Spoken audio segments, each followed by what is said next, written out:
النهاردة يا جماعة في حاجة حبيت إن أنا أشاركها معاكم. من الحاجات اللي كانت دايما بتتعبنا إحنا في الشغل بتاعنا. يمكن واحد من الألف لما أشوف صنايعي يكون مظبط الحاجة ديت و- ويريحنا إحنا بعده وبيريح نفسه هو كمان. نيجي كده نبص مع بعض، شايفين الكهربائي عامل إيه؟ مع إن أنا معرفوش والله. الراجل مقفل على علبة بالأسمنت الأبيض ومسحها ومنضفها من جوه أهوت، مخليها زي الفل. شايفين الراجل مقفل ومحلقة مع العلبة بتاعته ومخليها هي والحيطة حتة واحدة. يعني فتح ونضف والحتت اللي كانت مكسرة زيادة هو عمل. احنا كنا بنعمل الكلام ده، ولكن هو الراجل عمل شغله. في ده واحد من الألف اللي تلاقيه عامل حاجة زي كده. الشقة كلها عاملها بالوضع ده. نيجي هنا كده اهو، تمام. فده كهربائي محترم، راجل شايف شغله وظبط الدنيا على قد ما يقدر اهو. شايفين ده كله هو عامله بالاسمنت الابيض.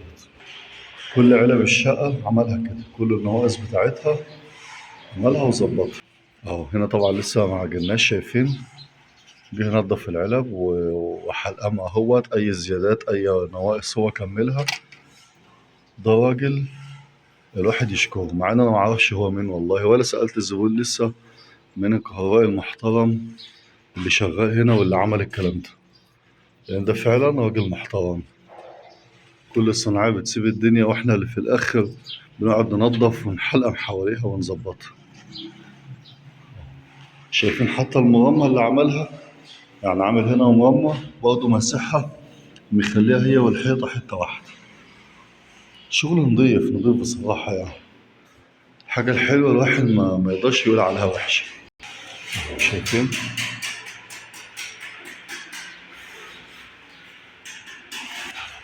شايفين الشغل كله محلقمه ومظبطه.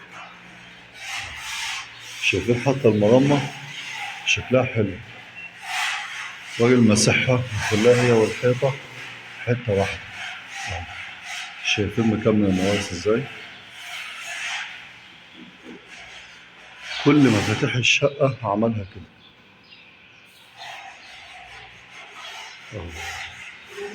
هات لي بقى واحد من ألف اللي يعمل كده.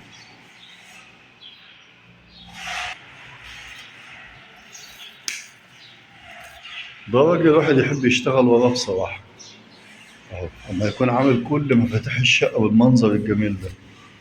في هنا مثلا علبة هو نسيها وهو ما عملهاش أو كملها في البلكونة.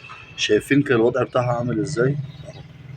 بتاع المحاره مش مقفل عليها، فهو كملها كلها بالاسمنت الأبيض اهو، مكملها كلها ومنضفها ومظبط الدنيا.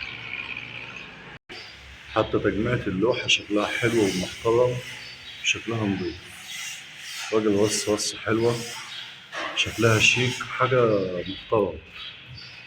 حتى الفتحات القديمة اللي كانت معمولة نظام المراوح القديمة سدها ومسحها اهوت، مخليها هي والحيطة حتة واحدة. راجل بيفكر في اللي هيجي يشتغل وراه، مش عايز يقرفه، مش عايز حد يدعي عليه. بجد تسلم ايدك، ولو ان انا معرفكش، واللي هشوف الفيديو ده ان شاء الله هيدعي لك اهوت. الشغل على المحارة كمان اهوت، مقفله كله اهوت، متقفل كله اهوت. لما نيجي جوه كده كل ده كان نواقص.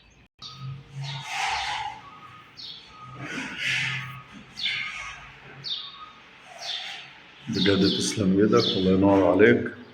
ويا ريت كل الكهربائية تبقى زيك كده، او نص كده حتى.